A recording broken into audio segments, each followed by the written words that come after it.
So I guess my next kind of restoration project here is going to be this December 1951 Briggs Model N cast iron block 6 cubic inch. Looks like it's got some kind of moonshiner's gas tank on it there with the end on it. But yeah, she's not seized up or anything. I got it, I don't know, 3-4 years ago at the scrapyard. These guys aren't that big physically, but they're not light. They're pushing 50 pounds. It's got the kind of funky intake manifold there, and then the bowl carburetor. Been a while since I worked on one of them, but I grew up with a 3-horse on a go-kart that had one. It was aluminum block, 8 cubic inch.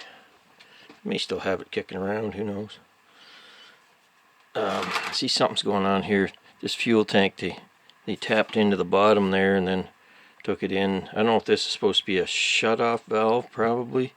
And then this is a glass sediment separator or something. I'll see if I can get all that to work. Copper gas line on her there.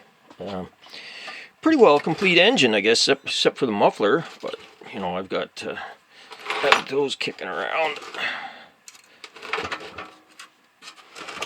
Of course, you got your shut off here. You just push it over and short the spark plug out to shut it down. I just use a screwdriver. But yeah, pretty well complete engine. My guess is, of course, that the spark's dead in it.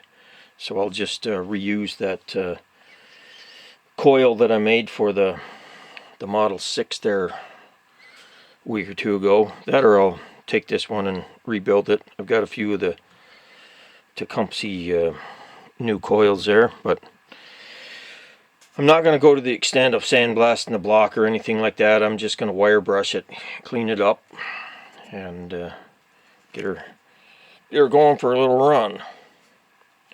So that should be good if I can actually, you know, get a complete engine running without having to Frankenbriggs too much.